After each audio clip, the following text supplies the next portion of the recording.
everybody, my name is Helen, and today I'm here with a very, very late April wrap-up. I finally had some batteries come in that are good enough for my camera so I can film. Hey. Anyway, in total in the month of April I had a really good reading month and a pretty good movie month actually, and then not a great month with anything else. I read 8 books, I watched 7 movies, and I watched 1 TV show, but I did not play any games.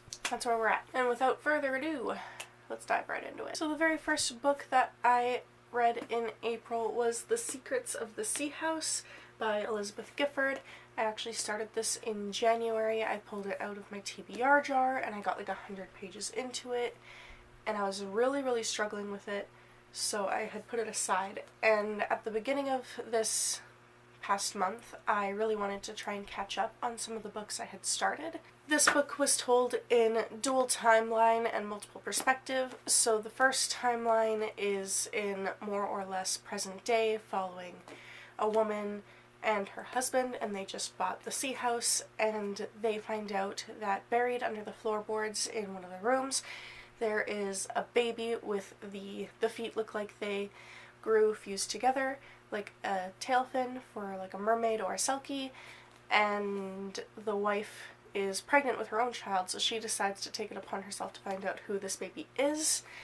And then the past timeline follows a reverend who used to live in that house and his maid, and it follows him mostly as he is diving into selkie lore and trying to figure out who the selkies are, whether they're real or not. He believes that they are. I really wanted to like this book because the selkie myth is something that's very interesting to me, and hearing how those two timelines were going to kind of cross was interesting to me. However, this book was so fucking boring. I would kind of reach a point where I basically could only read 1 chapter at a time, and then I'd have to put it down and read something else. And that's how I ended up putting it down initially, and finishing it because I only had 200 pages left. I was able to like make my mind think that it wasn't as bad as it was, and a lot of the chapters were a lot shorter in the second bit. But the reveal was anticlimactic. Nothing about this was really all that interesting. I ended up giving this book 2 out of 5 stars because I do think that the writing in it was actually very good. I just think that the story itself was not. The first movie that I watched in the month of April was Twilight. I was talking about the Twilight movies fairly recently with some friends, and it made me kind of want to rewatch them. So I rewatched Twilight, and I put it on at night when I was trying to fall asleep, and I ended up basically watching the entire thing, which was frustrating. But I have a soft spot for the first movie because it was an independent film and they did so good with what they were given. Actually, a very accurate representation of the book, so I can't really fault them on that. It's by no means good, but that's kind of the point. And I also give this like 2.5-ish out of 5 stars. The second book that I read in April was The Merciless by Danielle Vega, and again, this is a book that I started back in like October for Halloween, and I decided to finish it. There was nothing about it that really made me put it down when I did. Once I got back into this, which was very easy after I had a friend tell me how much she loves it, I flew through it. It's very gruesome.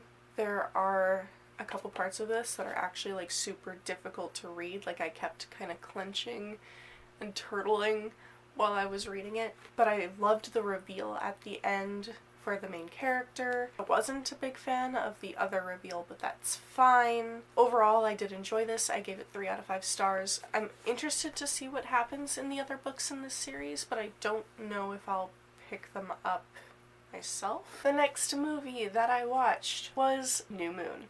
And again, I put this on at night while I was falling asleep. This is probably my least favorite of the movies, so it doesn't bother me to fall asleep during it. It's also my least favorite of the books, so there's that too. However, the thing that is very interesting to see is the difference in the quality of the actual like filmmaking between the first movie and this one, because the first movie was such a success from all the Twihards that by the time you got New Moon they had a significantly larger budget, and they did good things with that in terms of the filmography and the hair and makeup department, which, fun fact, I have a friend who worked on, I don't know, It's fine. Again, I don't know how to talk about the Twilight movies because they're terrible, but they're good enough to be rewatchable. This one I probably still give like 2.5 or 3 stars. The next book that I read, I don't know where my physical copy of it is, but I listened to it on audio, and that is The Raven Boys by Maggie Stiefvater. I finally read this book. I've been hearing, like, I have a group of friends who love it. I've been watching Books and Lala lately, and she loves it, and it was just finally enough to make me really dive into it. I listened to it on audio while I was doing some cleaning at work, and I think I finished it in a day or two, and I really, really liked it. I can understand why people love this series so much. I desperately want the rest of it, but I want them physically because I want to read them in a physical copy. I love all of the characters. So many people hate Adam, and now I'm scared to find out why, because as of the first book, I really like Adam. I'm a little bit nervous. Don't spoil for me. If anyone spoils The Raven Boys for me, I'm blocking you. The next movie that I watched Eclipse. This is probably the one I watched the least of as I put it on before bed. I was very tired when I put it on. I think I've watched the Eclipse movie the most in general because Eclipse was my favorite of the books. That being said, yeah, like 3 stars. The next book that I read was a reread for me, and that was Coranda's Crown by Lee Edward Fody. I read this book back for the first time when I was 8, and I've reread it almost once a year since then. I'm sure you can tell it is beat up like nobody's business. This was Lee Edward Fody's first book. He grew up in my area, and my mom bought it for me because she actually knew him in school. He recently came back to town and did a presentation at the elementary school, which I volunteered at, so I did get to meet him. But I love this, and Lee is such a wonderful man. He's so nice. He's very funny, very witty. This book is always going to be a favorite of mine. It follows a girl named Coranda who is the rightful ruler of a land, but an evil witch queen has taken over and wants to kill her. So she grew up in the woods with a dwarf who she knows as her uncle. She finds a tree and takes a branch from it, and her uncle whittles it into a pipe, and that pipe allows her to speak with animals and allows her to understand them as well. And it's about her trying to save her uncle and retake her kingdom. I highly recommend this book. It's so good. The next movie that I watched, oh, we're so surprised, was Breaking Dawn Part 1. I, again, watched a fair bit of this one before I fell asleep. You know what? Scratch what I said earlier. New Moon is not my least favorite. My least favorite is Breaking Dawn, in the books. I hated Breaking Dawn when I read it. I think I still gave it like 5 stars as like a 14, 15-year-old, but like the entire chunk in the middle that was from Jacob's point of view was unnecessary and unwanted. Yeah, this movie's fine. They do a really good job of making it like just gross enough. The thing is, everyone knows about these movies at this point, so like talking about them feels weird. I gave Breaking Dawn Part 1 probably 2 stars. The next book that I read is probably my favorite book I've read this year, and it's probably going to remain one of my favorite books forever. And that is The 7 Husbands of Evelyn Hugo by Taylor Jenkins Reid.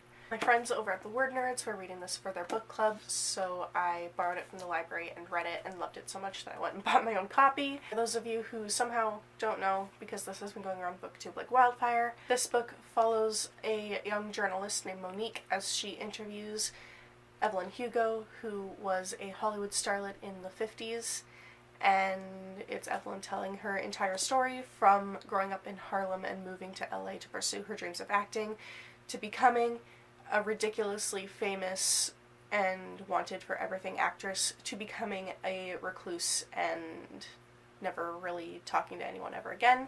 She's never told anyone the whole story. No one knows why she married each of the husbands that she did or why those marriages ended. And this just documents that entire thing. It's so good! I was so scared going into this that I wouldn't like it because of the hype, and I ended up loving it. The minute I finished it, I almost opened it up and started rereading it because I want to annotate this book. I never want to annotate books, but I want to go through and just like make note of everything in this because it's so incredible. If you haven't read Evelyn Hugo yet, please do.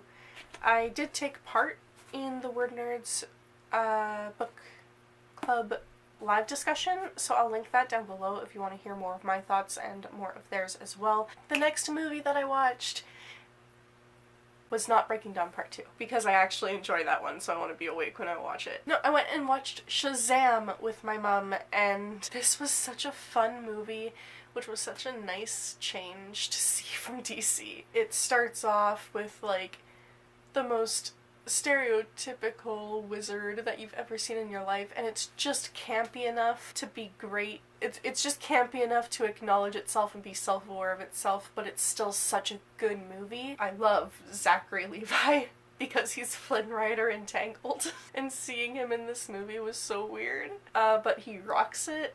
The kids in this movie are great. Like, whoever the little girl is who plays Darla is amazing. She's gonna go great places. Just everyone in this movie did such a good job. I highly recommend it. I would give this movie like a 4 out of 5 stars. And then, just to slip it in here really quick, the one show that I watched this month was seasons 1 through 5 of Brooklyn Nine-Nine. I'm a slut for that show. I love it. Don't at me. Or actually, you know what? Do at me if you like Brooklyn Nine-Nine. I want to talk about it. I love everyone in this show. I love Jake. I love Amy. Rosa is bae. I love Charles. I love Holt with all of my heart. Like, the entire main cast is so good, and they do such an amazing job. It's great. Watch it if you haven't. And then I am going to switch the order a little bit here just because of the order in which I did do this.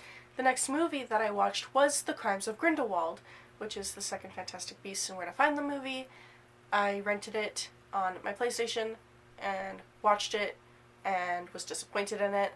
I gave it like 2 stars, and then immediately afterwards, I picked up the screenplay. There's a foreword in here from the director of the movie talking about how excited he was to make it because he felt like the characters went through so much development and how the story was so unique and interesting.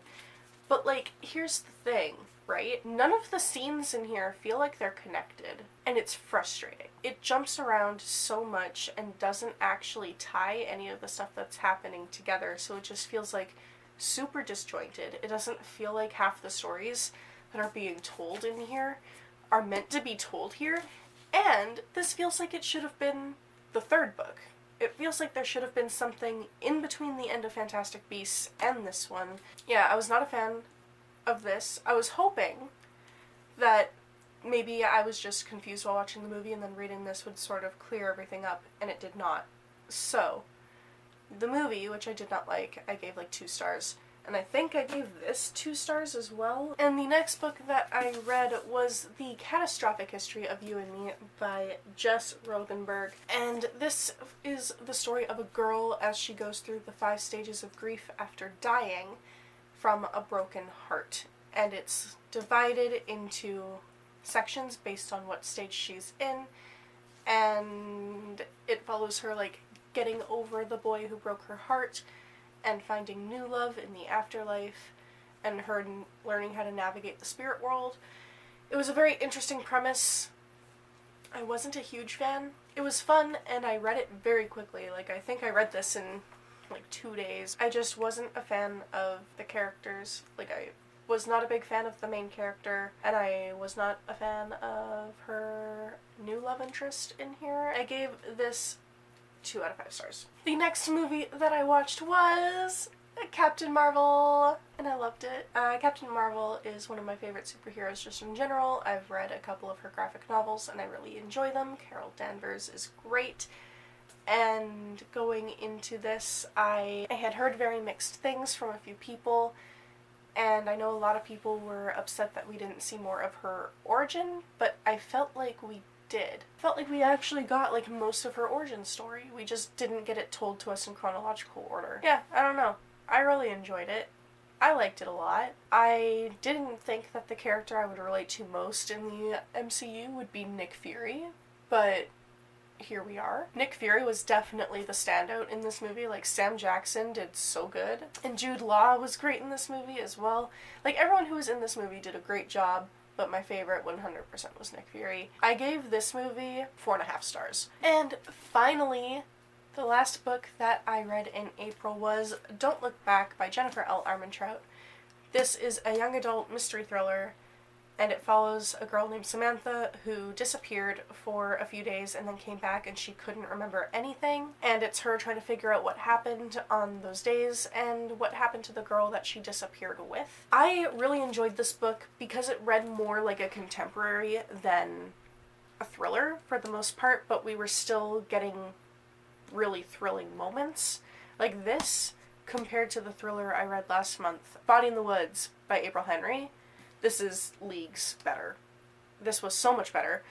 I had a love-hate relationship with the romance in this because I was really enjoying it until like the last 100 pages or so, and then it got like a little bit much for me. But I liked the reveal. I felt like the reveal made sense, and I liked watching Sam become a better person. I gave this 4 out of 5 stars. I really enjoyed it. And those are all the stories that I ate in the month of April. Have you ate any of these stories as well? You should let me know your thoughts and feelings about them in the comments down below. I do respond to every comment on my videos, and I absolutely love hearing from you. And I will see you soon with a new video. Bye-bye!